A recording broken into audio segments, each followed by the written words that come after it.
फेवी 23, 116 जू परिवार को विदाई। लेकिन डू फैंग ने ऐसा दिखाया मानो उसने कुछ देखा ही न हो। उसने कोहरे के भीतर से दो जादुई हथियार निकाले। एक सुनहरी छोटी तलवार ली परिवार के मुखिया की ओर तेजी से बढ़ी, जबकि दूसरी तलवार ने स्वर्गीय तलवार संप्रदाय के कियांग काई पर प्रहार किया। उसने दोनों पर एक साथ हमला किया, जिससे उन्हें लगा कि दूसरा हमला कर रहा है। इस साइट का नया यूआरएल है याद रखने का आसान तरीका .com। अंधेरे में फंसे दोनों लोग बुरी तरह से फंस गए थे। इससे पहले कि वे समझ पाते कि क्या हो रहा है, उन्होंने दूसरे को फिर से हमला करते देखा। इसलिए वे उस दिशा की ओर दौड़े जहां से जादुई हथियार आ रहा था और तुरंत एक दूसरे से फिर से लड़ने लगे। डू फैंग चुपचाप उन दोनों के पास प्रकट हुआ। जब स्वर्गिक तलवार संप्रदाय के विशेषज्ञ ने एक बार फिर एल्डरली पर हमला करने के लिए अपनी तलवार चलाई, तो डू फैंग ने भी अपनी सुनहरी छोटी तलवार उठा ली। पलक झपकते ही स्वर्गिक तलवार संप्रदाय के कनिष्ठ योद्धा की आध्यात्मिक तलवार के आने से पहले ही डू फैंग ने अपनी तलवार एल्डरली की गर्दन पर चला दी। एल्डरली का सिर जमीन पर गिर गया, उनकी आंखों में अभी भी आक्रोश भरा हुआ था। एक ही तलवार के वार से एल्डरली को मारने के बाद डू फैंग ने मध्यम श्रेणी का जादुई हथियार रख दिया। दोनों आकृतियां सबके सामने फिर से प्रकट हुईं। स्वर्गीय तलवार संप्रदाय का विशेषज्ञ अभी भी सदमे में था, ये देखकर आश्चर्यचकित था कि डू फैंग ने वास्तव में उसके ही एक साथी को मार डाला था। उसके चेहरे पर आश्चर्य का भाव बना रहा, क्योंकि डू फैंग की हथेली पहले ही उसकी पीठ पर पड़ चुकी थी। स्वर्गीय तलवार संप्रदाय के विशेषज्ञ को ऐसा लगा जैसे किसी चट्टान से जोरदार प्रहार हुआ हो, और वह तुरंत आगे की ओर उड़ गया, 3 झांक से भी अधिक दूर जाकर जमीन पर गिर पड़ा और वहीं उसकी मृत्यु हो गई। उन दोनों को जल्दी से मार गिराने के बाद डू फैंग चुपचाप एक तरफ खड़ा हो गया और अंतिम युद्ध में हस्तक्षेप नहीं किया। आधा घंटा और बीत गया और पूर्व में भोर की पहली किरणें दिखाई दीं। आकाश धीरे धीरे उजाला होने लगा और युद्ध अपने अंत के करीब था। अपने संप्रदाय का विनाश अपरिहार्य देखकर स्वर्गीय तलवार संप्रदाय के शिष्यों ने लड़ने की इच्छा खो दी। कुछ शिष्य भागने लगे, एक व्यक्ति भागा और बाकी भी उसके पीछे पीछे चलने लगे। पहले तो निम्न स्तर के ची शोधन शिष्य भागे, लेकिन जल्द ही उच्च स्तर के ची शोधन शिष्य और यहाँ तक कि योद्धा भी भागने लगे। इससे स्थिति और भी बिगड़ गई और जियाओ शहर के साधना परिवारों ने बचे हुए सभी शिष्यों को मार डाला। भोर होते होते युद्ध समाप्त हो चुका था। इस लड़ाई में एक उच्च स्तरीय योद्धा, एक मध्य स्तरीय योद्धा और 5 निम्न स्तरीय योद्धाओं को छोड़कर जो बच निकले, हेवनली स्वॉर्ड सेक्ट के सभी योद्धा स्तरीय विशेषज्ञ मौके पर ही मारे गए।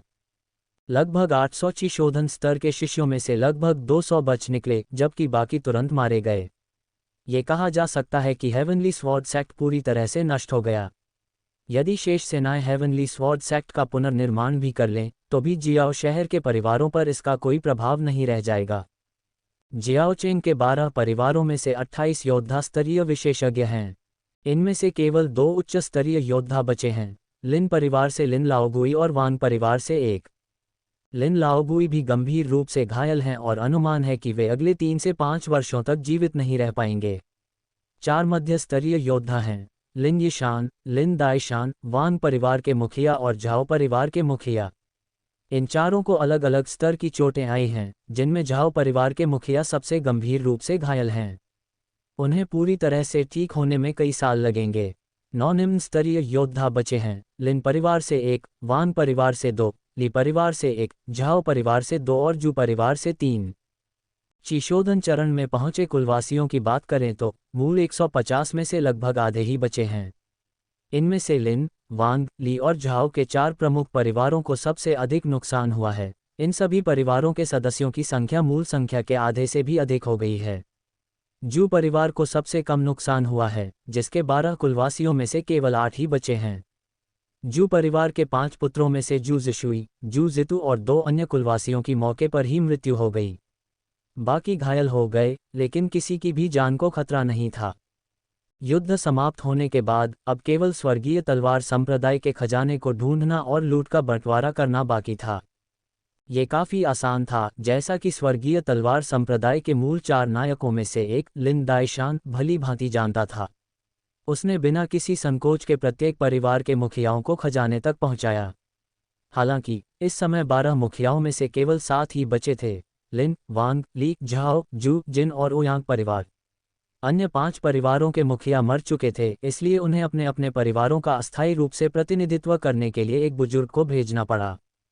डू फैंग को इन सब बातों की कोई परवाह नहीं थी। भले ही हेवनली स्वॉर्ड सेक धनी था, लेकिन इस युद्ध में उसका बहुत सारा धन खत्म हो गया था या छीन लिया गया था। 12 परिवारों में बंटवारे के बाद हर परिवार का हिस्सा सीमित था, जो डू फैंग के लिए कोई मायने नहीं रखता था, क्योंकि वह पहले से ही काफ़ी धनी था। इसके अलावा जू परिवार इस युद्ध में डू फैंग के योगदान को कभी कम नहीं आंकेगा और उसे निश्चित रूप से भरपूर लाभ मिलेगा। लिन दाइशान चुपचाप 12 लोगों को महल के सामने से होते हुए उसके पिछवाड़े की ओर ले गया। बाकी कबीले के लोग या तो अपने घावों का उपचार कर रहे थे या युद्ध क्षेत्र की सफाई कर रहे थे और मृतकों से सभी भंडारण थैलों को लूट रहे थे। बाकी सब लोग किसी न किसी काम में व्यस्त थे, लेकिन डू फैंग बेहद शांत और निश्चिंत लग रहा था। योद्धाओं में से बाकी सभी को कुछ न कुछ चोटें आई थीं, लेकिन वह पूरी तरह से सुरक्षित था। लगभग आधे घंटे बाद लिन दाइशान और 12 परिवारों के मुखिया एक साथ बाहर आए। लोगों के चेहरे अलग अलग भाव थे। 4 प्रमुख परिवारों के मुखिया शांत थे, जू जिमू खुश थे, जबकि अन्य परिवारों के मुखिया खुश, क्रोधित और दुखी थे। ये स्पष्ट था कि लूट का बंटवारा असमान था। कुछ परिवारों को लगा कि उनके परिवारों द्वारा चुकाई गई कीमत के अनुपात में उन्हें उचित हिस्सा नहीं मिला है, इसलिए वे असंतुष्ट थे। हेवनली स्वॉर्ड सैक नष्ट हो गया और उसका खजाना लूट लिया गया। मामला सुलझ जाने पर जियाओ शहर के विभिन्न परिवार धीरे धीरे अपने मृत सदस्यों को उचित पुनर्वास के लिए जियाओ शहर में उनके संबंधित कुलों में वापस ले गए। वे एकजुट होकर आए थे, लेकिन अलग अलग चले गए। डू फैंग भी शू परिवार के साथ जियाओ शहर लौट आया। हेवनली स्वॉर्ड सेक्ट में हुए युद्ध के तुरंत बाद डू फैंग ने जू जिमू को विदाई दी और पास के शहर फैंग सिटी जाने के लिए जियाओ सिटी छोड़ने की तैयारी करने लगा। जाने से पहले उसने जू जिमू से वुलिंग काउंटी का नक्शा और उससे संबंधित जानकारी मांगी। हालांकि जू जिमू और उसके पिता जू तियानबियाओ ने डू फैंग को रोकने की पूरी कोशिश की, उम्मीद जताई कि वह जू परिवार में ही रहेगा और यह भी संकेत दिया कि वे जू लिंग एर का विवाह उससे करवा देंगे, जिससे वे दाववादी साझेदार बन जाएंगे, लेकिन डू फैंग जाने के लिए दृढ़ था। कोई और विकल्प न होने पर वे केवल यही आशा व्यक्त कर सके कि डू फैंग जल्द ही जू परिवार से मिलने आएगा और जू परिवार को किसी भी कठिनाई का सामना करने पर सहायता प्रदान करेगा। डू फैंग सीधे तौर पर मना नहीं कर सका, इसलिए उसने केवल इतना कहा कि यदि संभव हुआ तो वह जू परिवार की मदद करेगा। जू जिमू संतुष्ट हो गया और डू फैंग को बड़ी मात्रा में गोलियां और सामग्री देकर उसे जियाओचेंग से विदा कर दिया। जू परिवार को विदाई देने और जियाओचेंग छोड़ने के बाद डू फैंग अपनी तलवार पर सवार होकर नहीं उड़ा, बल्कि मुख्य सड़क पर धीरे धीरे चलता रहा और अपनी अगली चाल के बारे में विचार करने लगा। योद्धा स्तर पर पुनः प्राप्त होने के बाद से उसने अपनी दैनिक ध्यान और साधना के अलावा याचेंजी द्वारा लिखित रसायन शास्त्र और शस्त्र निर्माण तकनीकों का भी लगन से अध्ययन किया है। यद्यपि समय कम रहा है, फिर भी लाभ काफ़ी रहा है। अपनी वर्तमान संपत्ति से वह बड़ी संख्या में जादुई कलाकृतियां और औषधियां बना सकता है, लेकिन अपनी शिल्प कौशल की सीमाओं के कारण उसने अभी तक उनका अभ्यास नहीं किया है। लेकिन सबसे बड़ी समस्या स्वयं ज्वाला में ही निहित है। उच्च श्रेणी के अमृत और जादुई कलाकृतियों को परिष्कृत करने के लिए उच्च गुणवत्ता वाली ज्वाला की आवश्यकता होती है। एक नौसिखिया योद्धा होने के कारण उसके शरीर में समाधि की सच्ची ज्वाला का अभाव है, जिससे वह केवल शुरुआती और मध्यवर्ती स्तर की जादुई कलाकृतियों को ही परिष्कृत कर पाता है। उसे यचेंजी द्वारा छोड़ी गई एक जेड पर्ची पर लिखे एक लेख की याद आती है, जिसमें कहा गया है कि दुनिया में कुछ ज्वालाओं में अपार शक्ति होती है, उन्हें परिष्कृत करके उनका उपयोग सच्ची अग्नि के स्थान पर किया जा सकता है, और वे साधक के शरीर में मौजूद सच्ची अग्नि से भी अधिक शक्तिशाली हो सकती हैं। काश उसे ऐसी प्राकृतिक आध्यात्मिक अग्नि मिल जाती, तो औषधियों और जादुई कलाकृतियों को बनाने की सफलता दर में निश्चित रूप से काफ़ी वृद्धि हो जाती। लेकिन स्वर्ग और पृथ्वी की ऐसी सच्ची अग्नि यूं ही नहीं मिल जाती। अगर ऐसी ज्वाला की खबर भी फैली होती, तो शायद अब तक कुछ विशेषज्ञ उसे हथिया चुके होते और अपना बना चुके होते। भला उसकी बारी कैसे आ सकती थी? फैंगचेंग में पहला आगमन। डू फैंग ने फैंगचेंग नामक एक बड़े शहर की यात्रा करने की योजना बनाई, ताकि वह बेहतर रसायन भट्टी और जादुई औषधियां बनाने के लिए एक बड़ा बर्तन खरीद सके। उसने पहले हैपिंग कस्बे से एक बर्तन खरीदा था, लेकिन वह निम्न गुणवत्ता का था, जिससे केवल साधारण गोलियां जैसे कि चियुआन गोलियां और चिवापसी गोलियां ही बनाई जा सकती थीं। अभ्यास के लिए तो वह ठीक था, लेकिन योद्धा गोलियां और आत्मा युआन गोलियां जैसी उच्च स्तरीय गोलियां बनाने के लिए उसे एक बेहतर भट्टी की आवश्यकता थी। साथ ही फैंगचेंग जैसे बड़े शहर में साधकों के लिए विशेष बाजार होने चाहिए, जहां वे अपनी ज़रूरत की सामग्री खरीद सकें, अपने द्वारा बनाए गए जादुई हथियार और गोलियां बेच सकें और शायद आध्यात्मिक अग्नि के बारे में जानकारी भी प्राप्त कर सकें। डू फैंग ने फैंगचेंग में कई वर्षों तक साधना और शोध में स्वयं को समर्पित करने का निश्चय किया, जिसका उद्देश्य अपनी रसायन विद्या, शस्त्र निर्माण और व्यक्तिगत साधना में उल्लेखनीय सुधार करना था। उसके पास मौजूद प्रचुर मात्रा में स्पिरिट एसेंस पिल्स और भविष्य में वह जो पिल्स तैयार करेगा, उनसे उसकी साधना में सामान्य लोगों की तुलना में कई गुना अधिक तेजी से प्रगति होगी। इसके अलावा उसे पंचतत्व दिव्य तलवार की आत्मा का सहयोग भी प्राप्त होगा। मुख्य सड़क पर धीरे धीरे चलते हुए, अपने आसपास आम लोगों के जल्दबाजी भरे कदमों और तेजी से दौड़ते वाहनों को देखते हुए डू फैंग को फिर से अपने परिवार की याद आने लगी। वह सोचने लगा कि वे अब कैसे होंगे, और डू फैंग को उदासी का एक झटका लगा। जू जिमू द्वारा दिए गए मानचित्र और जानकारी से डू फैंग को पता चला कि पवन नगरी वुलिंग काउंटी के उत्तर पश्चिम में तियानवु साम्राज्य की राजधानी वुजिंग नगरी से कुछ ही दूरी पर, लगभग 2000 ली की दूरी पर स्थित थी। पवन नगरी पवन, वर्षा, बादल और कोहरे के 4 प्रमुख नगरों में सबसे बड़ी, सबसे अधिक साधकों वाली और सबसे समृद्ध नगरी थी। इसकी लंबाई और चौड़ाई 100 ली से अधिक थी और इसकी आबादी कई मिलियन और हजारों साधक थे, जिसे देखकर डू फैंग अत्यंत आश्चर्यचकित हुआ। वुलिंग काउंटी के 5 प्रमुख संप्रदायों के संपर्क केंद्र पवन, वर्षा, बादल और कोहरे के 4 प्रमुख शहरों में स्थित हैं, जिनमें से एक स्वर्गीय दाओ संप्रदाय भी है। हालांकि डू फैंग ने कुछ समय के लिए रसायन शास्त्र और शस्त्र निर्माण के अध्ययन में स्वयं को समर्पित करने का निश्चय किया था और स्वर्गीय दाओ संप्रदाय के साथ किसी भी प्रकार का संबंध रखने की उसे कोई चिंता नहीं थी। जियाओचेंग से फैंगचेंग तक की दूरी 1000 ली से अधिक थी, जो डू फैंग के लिए उसकी वर्तमान स्थिति में नगण्य थी। हवाई मार्ग से तो केवल 3 घंटे लगते। हालांकि डू फैंग को कोई जल्दी नहीं थी। उसने पूरा रास्ता पैदल ही तय किया, प्रतिदिन केवल 30 ली की दूरी तय करते हुए रास्ते के नज़ारों का आनंद लिया, रातें पहाड़ों और जंगलों में बिताईं और ध्यान किया। इस तरह उसे फैंगचेंग पहुंचने में पूरा 1.5 महीना लग गया। रास्ते में प्राप्त ज्ञान ने उसकी साधना को भी काफ़ी बेहतर बनाया। जब हम फैंगचेंग से अभी भी 30 मील से अधिक दूर थे, तब हमें एक विशाल, नीले भूरे रंग का शहर दिखाई दिया जो दूर दूर तक फैला हुआ था, जिसकी ऊंची दीवारें उसके विशाल आकार का संकेत दे रही थीं। फैंगचेंग में प्रवेश करते ही लगातार शोर उसके कानों में गूंजने लगा, जो शहर के बाहर की शांति के बिल्कुल विपरीत था, जिससे डू फैंग को अचानक चक्कर आने लगा और वह इस माहौल से अपरिचित महसूस करने लगा। सबसे पहले उसे रहने के लिए जगह चुननी थी। डू फैंग ने फैंगचेंग के पश्चिमी जिले को चुना, जहां सबसे अधिक किसान रहते थे और सबसे बड़ा बाजार भी वहीं स्थित था। हालांकि वहां के घर सबसे महंगे थे, लेकिन जाहिर है डू फैंग के लिए यह कोई समस्या नहीं थी। पश्चिमी जिले के मकानों की बिक्री और किराए का काम पवन नगर के नगर प्रमुख के अधिकार क्षेत्र में नियुक्त कर्मियों द्वारा किया जाता है। नगर प्रमुख स्वयं एक उच्च स्तरीय योद्धा के साधना स्तर वाले साधक हैं। वे दर्जनों योद्धा स्तरीय विशेषज्ञों को नियंत्रित करते हैं और पवन नगर के सभी मामलों के प्रबंधन और संचालन के लिए उत्तरदायी हैं। पवन नगर का बाजार भी नगर प्रमुख के नियंत्रण में है। निर्देशों का पालन करते हुए डू फैंग एक बेहद साधारण 3 मंजिला महलनुमा इमारत पर पहुंचा। ये साधारण इसलिए थी क्योंकि आसपास की इमारतों की तुलना में ये 3 मंजिला महल सबसे छोटा, सबसे नीचा और सबसे जर्जर था, जिसकी बाहरी दीवारें धब्बेदार और उखड़ी हुई थीं, जो स्पष्ट रूप से दर्शाती थीं कि इसकी लंबे समय से मरम्मत नहीं हुई थी। डू फैंग धीरे धीरे अंदर दाखिल हुआ। प्रवेश करते ही उसे अंदर और बाहर के वातावरण में एक गहरा अंतर महसूस हुआ। महल का बाहरी हिस्सा भले ही पुराना और जर्जर था, लेकिन भीतरी हिस्सा भव्य और खूबसूरती से सजा हुआ था। हॉल के बीचों बीच कई विशाल जैद तराशी हुई पत्थर की पट्टियां रखी थीं, जो फैंगचेंग के पश्चिमी जिले का एक त्रिआयामी नक्शा बना रही थीं, एक छोटा सा नक्शा। प्रत्येक इमारत को एक अलग रंग से चिन्हित किया गया था। लाल रंग कब्जे वाली इमारत के लिए, पीला रंग किराए पर दी गई इमारत के लिए और हरा रंग बिक्री के लिए। उस विशाल लघु 3D छवि को देखकर डू फैंग आह भरे बिना नहीं रह सका। फैंगचेंग नगर स्वामी सचमुच उदार थे।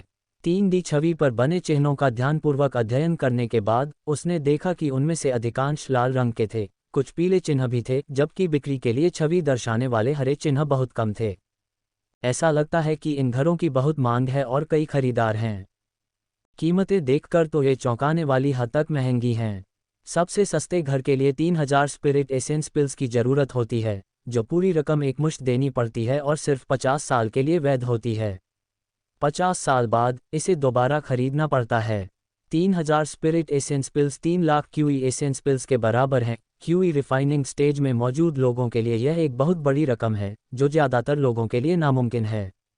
सिर्फ वरीय क्षेत्र के विशेषज्ञ ही इन्हें खरीदने का खर्च उठा सकते हैं।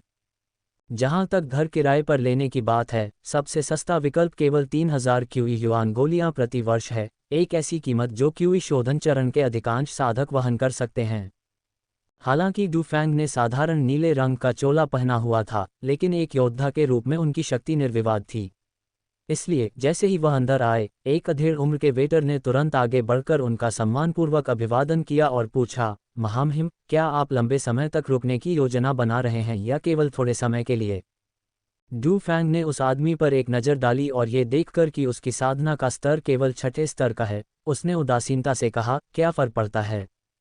वेटर ने हल्की सी मुस्कान के साथ कहा, अगर आप थोड़े समय के लिए, कुछ महीनों के लिए ही रुक रहे हैं, तो मैं आपको कुछ जगहों की सलाह दे सकता हूँ। अगर आप लंबे समय तक, 3 से 5 साल तक रुकना चाहते हैं, तो कृपया ऊपर आ जाए, महोदय। ऊपर आपके मनोरंजन के लिए लोग मौजूद हैं। इस मंजिल के कमरे आपकी हैसियत के हिसाब से ठीक नहीं हैं। अरे, ऐसा क्यों? डुफैंग ने कुछ आश्चर्य से पूछा। दुकानदार ने अपने बगल में रखे छोटे 3D नक्शे की ओर इशारा करते हुए फुसफुसाकर कहा, वरिष्ठ, क्या आपने ध्यान दिया है कि यहाँ हरे रंग से चिन्हित घर सभी बाहरी इलाके में हैं और अपेक्षाकृत सस्ते हैं? ये ची शोधन स्तर के शिष्यों के किराए के लिए हैं। लाल रंग से चिन्हित घर वास्तव में खाली हैं, वे ची शोधन स्तर के शिष्यों के लिए उपलब्ध नहीं हैं। वे उच्च श्रेणी के और महंगे हैं, जो ची शोधन स्तर के शिष्यों की पहुंच से बाहर हैं। न्यूनतम कीमत कम से कम 5000 स्पिरिट पिल्स है। यदि आप घर खरीदते हैं, तो दूसरी मंजिल पर आपकी सहायता के लिए लोग मौजूद हैं। डुफैंग ने हल्के से सिर हिलाया और कहा, मैं समझ गया। थोड़ी देर रुककर उन्होंने आगे कहा, लगता है मुझे ऊपर जाना पड़ेगा।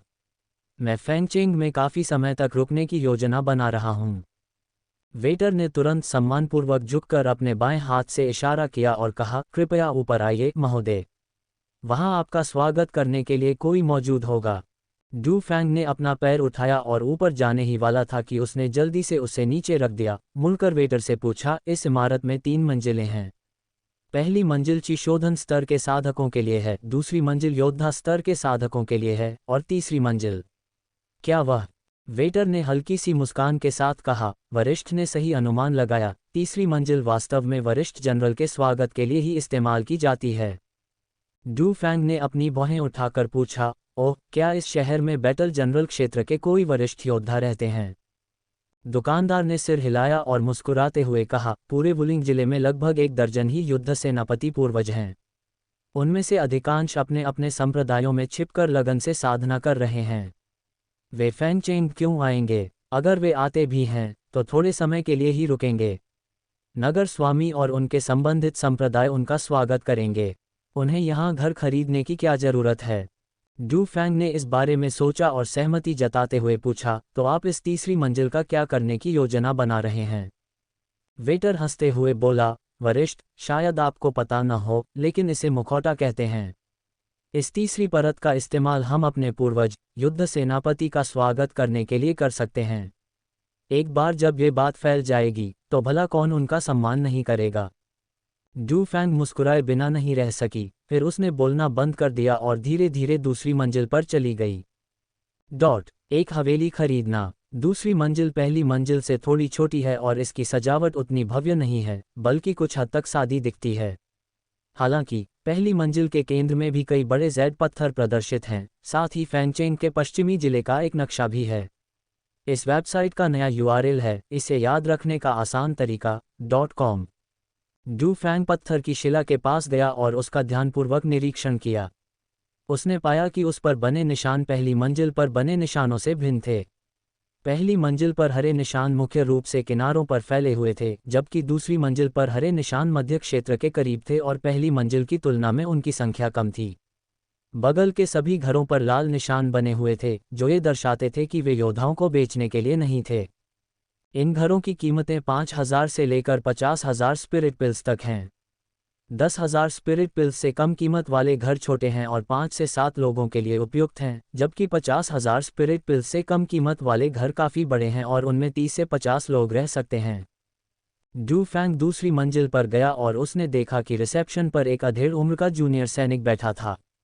वह काउंटर के पीछे आंखें बंद करके बैठा था। जब डू फैंग बीच में लगी छोटी 3D तस्वीर के सामने रुका तो जूनियर सैनिक ने धीरे धीरे अपनी आंखें खोलीं, उठा और डू फैंग के पास आकर बोला, साथी दाववादी, आपको कौन सा घर पसंद है? डू फैंग ने हल्की सी मुस्कान बिखेरी, हरे रंग के चिन्ह वाले घरों में से एक की ओर इशारा करते हुए कहा, ये ठीक रहेगा।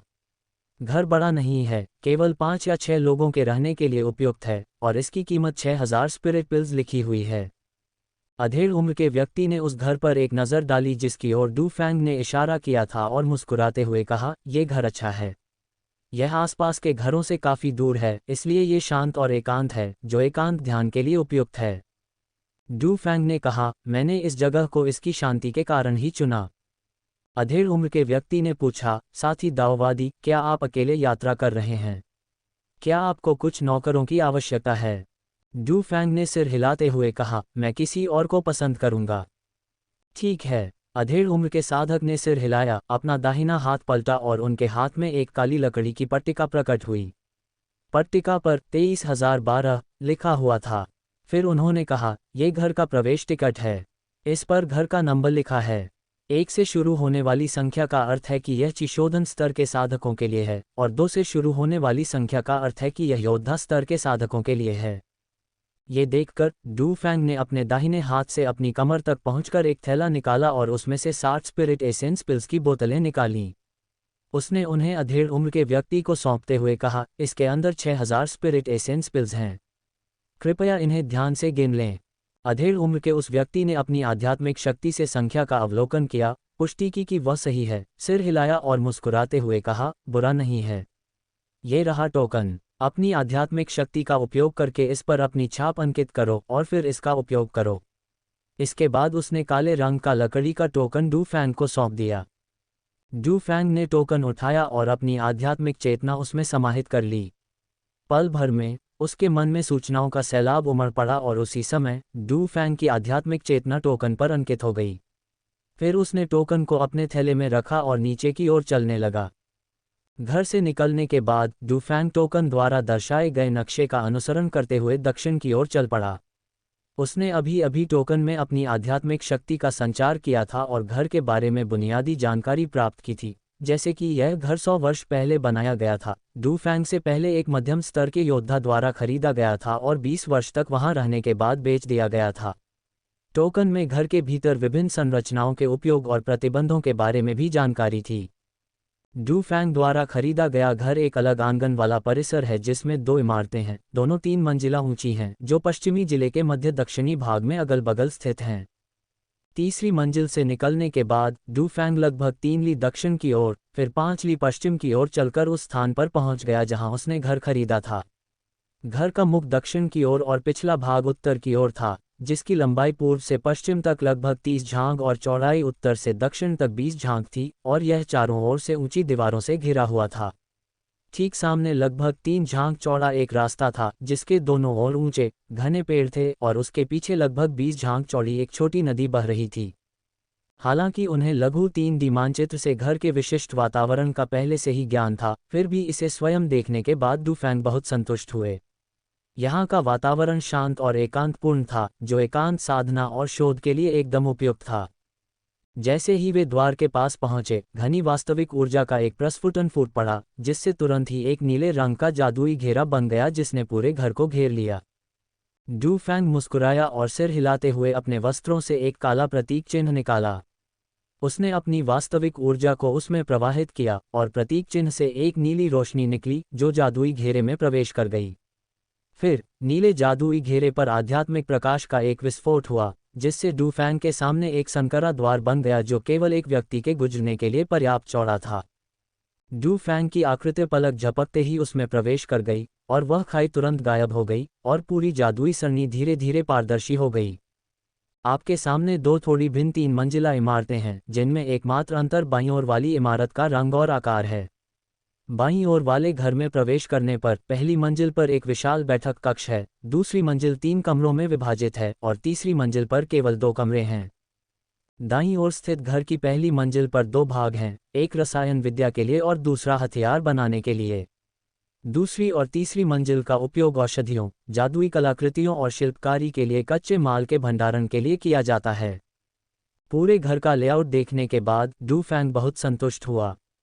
अगले कुछ वर्षों तक यही उसका निवास स्थान और साधना स्थल होगा। बाईं ओर स्थित इमारत की तीसरी मंजिल पर लौटकर डू फैंग ने एक कमरा अपने शयन कक्ष के रूप में चुना और अगली सुबह तक चैन से सो गया। 1 महीने से अधिक की अपनी यात्रा की कठिनाइयों से वह पूरी तरह उबर चुका था। डू फैंग ने अपने थैले से कुछ आध्यात्मिक जड़ी बूटियों के बीज और कुछ उगने की अवस्था में मौजूद जड़ी बूटियां निकाली और उन्हें जड़ी बूटी के बगीचे में रोक दिया। फिर उसने यी चेंजी द्वारा लिखित कीमिया के मूल सिद्धांत और शस्त्र निर्माण पर टिप्पणियां निकालीं। डू फैंग ने इन दोनों पुस्तकों का पहले भी कई बार अध्ययन किया था, लेकिन उनमें वर्णित कीमिया और शस्त्र निर्माण तकनीकों में उसे अधिक निपुणता प्राप्त नहीं थी। यद्यपि यचेंजी न तो रसायन शास्त्र में निपुण थे और न ही शस्त्र निर्माण में, फिर भी युद्ध के देवता के स्तर के एक महान अलौकिक प्राणी के रूप में उनके द्वारा दर्ज की गई बातें निश्चित रूप से साधारण नहीं थीं। डू फैंग ने एक बार फिर रसायन शास्त्र के मूल सिद्धांत को ध्यानपूर्वक पढ़ा। रसायन विद्या में सबसे महत्वपूर्ण चीज़ है ज्वाला। साधक के शरीर में ज्वाला का स्तर जितना ऊंचा होगा, उतनी ही उच्च श्रेणी की गोलियां तैयार की जा सकेंगी और सफलता दर भी उतनी ही अधिक होगी। रसायन विद्या की भट्टी गौण है। कहा जाता है कि कुछ रसायन विद्या के उस्ताद ऐसे भी हैं जिन्हें रसायन विद्या की भट्टी की आवश्यकता नहीं होती, बल्कि वे केवल अपनी आध्यात्मिक इंद्रियों से आध्यात्मिक अग्नि को नियंत्रित करके ही युद्ध सम्राट क्षेत्र के विशेषज्ञों द्वारा आवश्यक स्वर्गीय उत्पत्ति की गोली तैयार कर सकते हैं। साधक योद्धा अवस्था प्राप्त करने पर ही अपने शरीर में समाधि की सच्ची अग्नि उत्पन्न कर सकते हैं। हालांकि संसार चमत्कारों से भरा है और अनेक आध्यात्मिक अग्नियां स्वाभाविक रूप से उत्पन्न होती हैं, जैसे कि हरी ही लकड़ी पुनर्जनन ज्वाला, जिसमें न केवल समाधि की सच्ची अग्नि की शक्ति होती है, बल्कि मृतकों को पुनर्जीवित करने और मांस हड्डियों को पुनर्जीवित करने का प्रभाव भी होता है। इसके अलावा नीली जुबान यू नीली बर्फ ज्वाला भी है, जिसका तापमान हड्डियों तक जमा देने वाला होता है, जबकि इसकी अग्नि अत्यंत प्रचंड होती है और गर्म और ठंडे के बीच का अंतर क्षणिक मृत्यु का कारण बन सकता है। सबसे अविश्वसनीय बात यह है कि अफवाहों के अनुसार एक ऐसी साधना तकनीक है जिसका अभ्यास करने के बाद व्यक्ति युद्ध सेनापति स्तर तक पहुंचे बिना समाधि की सच्ची अग्नि उत्पन्न कर सकता है, युद्ध देवता स्तर तक पहुंचे बिना शरीर में 6 शुद्ध सच्ची अग्नि धारण कर सकता है और युद्ध सम्राट स्तर तक पहुंचे बिना शरीर में 9 आध्यात्मिक सच्ची अग्नि उत्पन्न कर सकता है। ये वास्तव में आश्चर्यजनक है। डू फैंग ने इस अंश को पहले भी पढ़ा था और अब इसे दोबारा पढ़कर वह विस्मय से भर उठा। सचमुच ये संसार चमत्कारों से भरा है। यहाँ ऐसी प्राकृतिक आध्यात्मिक अग्नियाँ हैं जो समाधि की सच्ची अग्नि, 6 शुद्ध सच्ची अग्नि और यहाँ तक कि 9 आत्मा की सच्ची अग्नि के बराबर हैं। साथ ही ऐसी चमत्कारी साधना विधियाँ भी हैं जो लोगों को किसी निश्चित स्तर तक पहुँचे बिना ही उन्नत सच्ची अग्नियों का अभ्यास करने में सक्षम बनाती हैं। हालांकि यचेंजी ने भी इस चमत्कारी तकनीक के बारे में केवल सुना था और किसी को भी इसका अभ्यास करते हुए कभी नहीं देखा था, इसलिए ये केवल किंवदंतियों में ही मौजूद होनी चाहिए। पहली बार गोलियों को परिष्कृत करना। यचेंजी की कीमियागरी के मूल सिद्धांत पढ़ने के बाद डू फैंग ने अपने कौशल का परीक्षण करने का निर्णय लिया, जिसकी शुरुआत उसने सबसे निम्न श्रेणी की ची युआन गोली से की। वह अपने कीमियागरी कक्ष में पहुंचा, जिसमें एक सुरक्षात्मक घेरा बना हुआ था ताकि कोई भी व्यक्ति अपनी आध्यात्मिक इंद्रियों से उसकी जांच न कर सके और गोली निर्माण के दौरान आध्यात्मिक ऊर्जा का रिसाव न हो। रसायन शास्त्र की भट्टी स्वयं तैयार करनी पड़ती है, लेकिन लौ पहले से ही तैयार होती है। रसायन शास्त्र कक्ष के केंद्र में जमीन में एक छेद है जो सीधे पृथ्वी की गहराई में जाता है, जहां एक हल्की लाल रोशनी टिमटिमाती है। संभवतः ये पृथ्वी की अग्नि है। हालांकि ये गर्म महसूस नहीं होती, क्योंकि वास्तविक ऊर्जा की एक पतली परत छेद के चारों ओर प्रवाहित होती है। घर खरीदते समय दी गई काली लकड़ी की पट्टिका में ये बताया गया था कि रसायन विद्या या हथियार बनाने के लिए पृथ्वी की अग्नि को कैसे बाहर निकाला जाए। मैंने घर खरीदने का फैसला इसलिए किया क्योंकि वहां जमीन के नीचे आग जलाने की जगह थी जिसका इस्तेमाल रसायन विद्या और हथियार बनाने के लिए किया जा सकता था। पता चला कि विंड सिटी के सभी घरों में भूमिगत अग्नि नहीं है, केवल कुछ ही घरों में है। विंड सिटी के बहुत नीचे एक धधकता हुआ ज्वालामुखी है। बहुत समय पहले युद्ध के देवता के क्षेत्र में एक शक्तिशाली योद्धा ने अपार दिव्य शक्ति का उपयोग करके पृथ्वी की गहराई से ज्वालाओं को बाहर निकाला, जिससे विंड सिटी के एक हिस्से में रसायन शास्त्र और हथियार निर्माण के लिए ईंधन प्राप्त हुआ। जिस क्षेत्र में डुफैंग स्थित था वह भूमिगत अग्नि वाले क्षेत्रों में से एक था।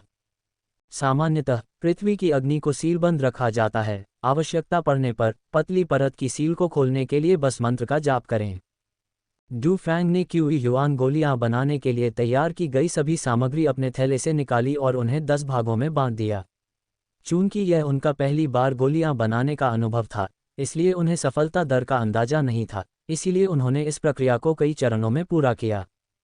फिर उसने पीस टाउन से खरीदी हुई भट्टी निकाली, उसे धरती की आग के ऊपर रखा, ढक्कन खोला, उसमें कुछ सामग्री डाली और ढक्कन बंद कर दिया। इसके बाद उसने मंत्र का जाप किया और अपनी वास्तविक शक्ति को सक्रिय किया। देखते ही देखते पतली झिल्ली वाली सील तुरंत गायब हो गई और फिर धधकती लपटें जमीन से उठीं और 3 पैरों वाली कड़ाही के किनारों पर बने कई छोटे छेदों से अंदर घुस गईं। पल भर में पूरी कड़ाही प्रचंड आग से भर गई। डुफैंग ने सावधानीपूर्वक लौ के आकार को नियंत्रित किया और अपना पहला कीमियागरी का प्रयास शुरू किया। क्यूई युआन डैंग के प्रत्येक बैच को तैयार करने में लगभग 1 दिन लगता है और अंतिम गोली बनाने की प्रक्रिया महत्वपूर्ण होती है। यदि आप सावधानी नहीं बरतते हैं तो ये बेकार गोली बन सकती है, जिससे सामग्री बर्बाद हो जाएगी। दिन लगभग समाप्त हो चुका था और कड़ाही से हल्की औषधीय सुगंध आ रही थी। डुफैंग का मनोबल बढ़ा, लेकिन वह थोड़ा घबराया हुआ भी था। इस समय भट्टी की आग के लिए आवश्यकताएं और भी सख्त थीं। किसी भी दुर्घटना से बचने के लिए डुफैंग ने शोधन आवश्यकताओं के अनुसार लपटों को सावधानीपूर्वक नियंत्रित किया।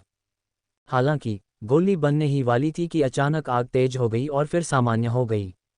हालांकि यह क्षण भर का ही समय था, लेकिन कड़ाही के अंदर से पफ की आवाज आई, जिसके बाद जली हुई दवा की गंध फैल गई।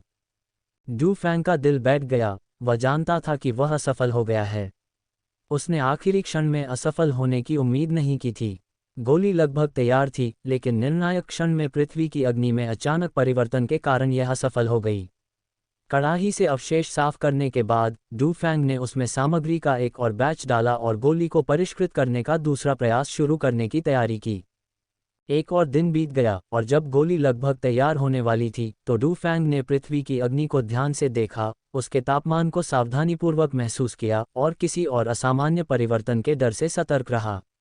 हालांकि तभी एक पफ की आवाज आई, जिसके बाद दवा के जलने की गंध फैली।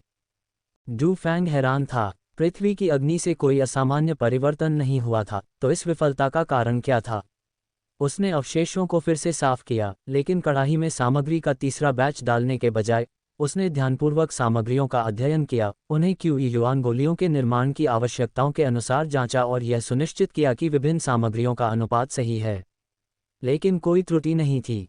ऐसा क्यों है? क्या ये कीमियागरी की शिक्षाओं के अनुसार है कि कीमियागरी में केवल अपनी पूरी कोशिश की जा सकती है, भाग्य को स्वीकार करना पड़ता है और कीमियागरी का हर प्रयास सफल नहीं होता? डुफैंग ने एक बार फिर कोशिश करने का फैसला किया। इसलिए उसने सामग्री को कड़ाही में डाला, लपटों को नियंत्रित किया और तीसरी रासायनिक प्रक्रिया शुरू की। हालांकि इस बार स्थिति और भी बदतर थी। शुरुआती उच्च तापमान पर पकाने के दौरान समस्याएं उत्पन्न हुईं, जिसके परिणामस्वरूप एक और विफलता मिली। लेकिन कम से कम उसे कारण पता था, इसलिए डुफैंग को थोड़ी राहत मिली। अपनी शारीरिक स्थिति में सुधार करने के बाद डुफैंग ने क्यूई युआन गोलियों के चौथे बैच को परिष्कृत करना शुरू किया। चौथा बैच अंततः बिना किसी बाधा के गोली बनने की अवस्था तक पहुंच गया। डुफैंग अत्यंत तनाव में था और एक पल के लिए भी अपनी सतर्कता कम करने का साहस नहीं कर रहा था। कड़ाही में क्यूई युआन गोली आकार लेती जा रही थी और औषधीय सुगंध की लहरें चारों ओर फैल रही थीं। अंत में कड़ाही से और भी अधिक समृद्ध औषधीय सुगंध निकली और डुफैंग ने राहत की सांस ली। अंततः वह सफल हो गया था। कड़ाही का ढक्कन खोलते ही अंदर अंगूठे के आकार की 5 सफ़ेद गोलियां पड़ी थीं। ये ची युआन गोलियां थीं। डुफैंग बहुत खुश हुआ। उसने 5 ची युआन गोलियां निकालते हुए मन ही मन सोचा, मैंने 4 बार कोशिश की और आखिरकार एक बार सफल हो गया। अभी भी 6 सेट सामग्री बची है। उम्मीद है कि मैं कुछ और बार भी सफल हो पाऊंगा। रसायन शास्त्र के अनुसार जो लोग ची शोधन स्तर के साधकों के लिए ची युआन गोलियों जैसी गोलियां बना सकते हैं, उन्हें ही रसायन शास्त्री कहा जा सकता है। जो लोग योद्धा स्तर के साधकों के लिए योद्धा गोलियां और आत्मा युवान गोलियां बना सकते हैं उन्हें रसायनशास्त्री कहा जाता है। जो लोग युद्ध सेनापति स्तर के विशेषज्ञों के लिए स्वर्ण कोर गोलियां और वापसी उत्पत्ति गोलियां बना सकते हैं उन्हें रसायनशास्त्र के उस्ताद कहा जा सकता है। जो लोग युद्ध देवता स्तर के विशेषज्ञों के लिए स्वर्गीय उत्पत्ति गोलियां बना सकते हैं उन्हें रसायनशास्त्र के महागुरु कहा जा सकता है। और जो लोग युद्ध सम्राट स्तर से ऊपर के महान दिव्य शक्ति साधकों के लिए गोलियां बना सकते हैं उन्हें रसायनशास्त्र के दिव्य उस्ताद कहा जा सकता है।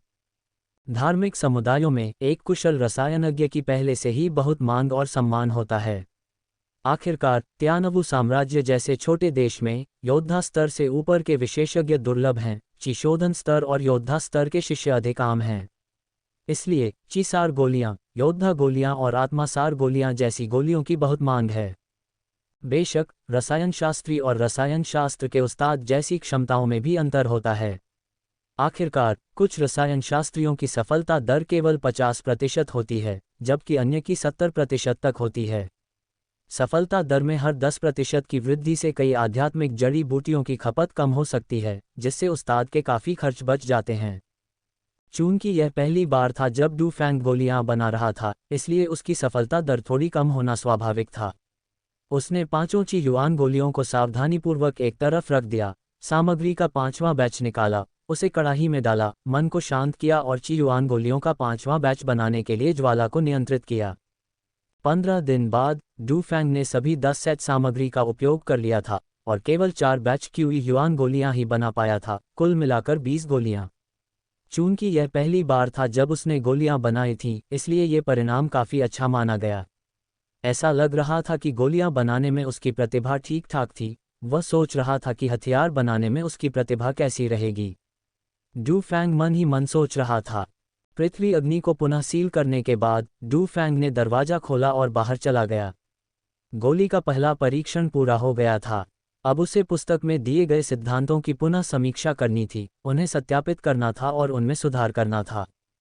इस प्रकार स्वर्गीय उत्पत्ति के पवित्र ग्रंथ का अध्ययन करने के साथ साथ डू फैंग ने रसायन शास्त्र का अध्ययन करने और समय समय पर अपने कौशल का परीक्षण करने में भी अपना समय व्यतीत किया। इस तरह आधा साल जल्दी ही बीत गया। पिछले 6 महीनों में ची युआन गोलियों को परिष्कृत करने की सफलता दर पहली बार के 40% से बढ़कर 70% हो गई है, जो काफ़ी अच्छी बात है। फिलहाल उन्हें एक कुशल रसायनज्ञ माना जा सकता है। स्वर्गीय पवन मंडप के अंदर अपनी रसायन विद्या की कुशलता में सुधार के साथ डू फैंग ने न केवल क्यूई युआन डैन को परिष्कृत किया बल्कि क्यूई शोधन चरण की साधना के लिए आवश्यक अन्य गोलियों जैसे कि क्यूई यांगशिन डैन और हुई क्यूई डैन को भी परिष्कृत किया। हालांकि डू फैंग अगला कदम उठाना चाहता था और एक कीमियागर बनना चाहता था, जिसके लिए उसे उच्च स्तर की गोलियों को परिष्कृत करने की आवश्यकता थी, जैसे कि योद्धा गोलियां, आत्मासार गोलियां और समाधि पोषण हृदय गोलियां। हालांकि डू फैंग के लिए वर्तमान स्तर पर इन गोलियों को बनाना काफ़ी मुश्किल है। उनका साधना स्तर अभी इन गोलियों को बनाने की आवश्यकताओं को पूरा करने के लिए पर्याप्त नहीं है।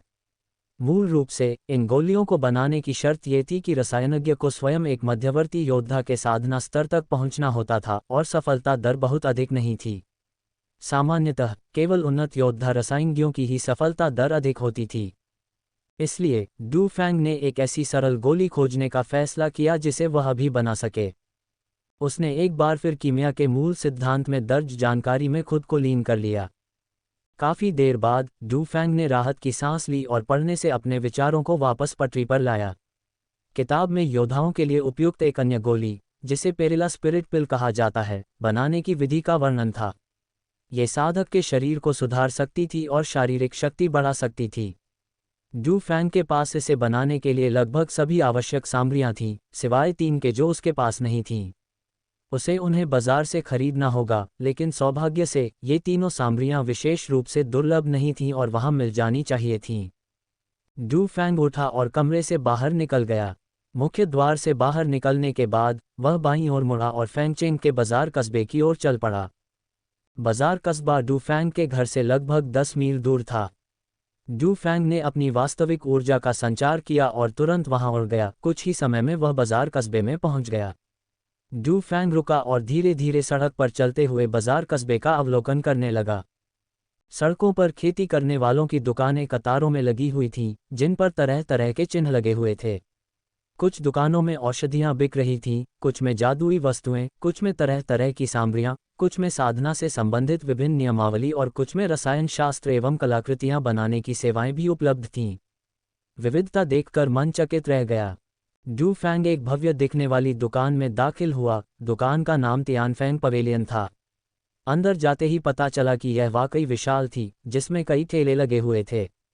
बाईं ओर सैकड़ों प्रकार की औषधीय जड़ी बूटियां और 10 से अधिक प्रकार की गोलियां थीं, जबकि दाईं ओर विभिन्न शोधन सामग्रियां और तैयार जादुई कलाकृतियां थीं।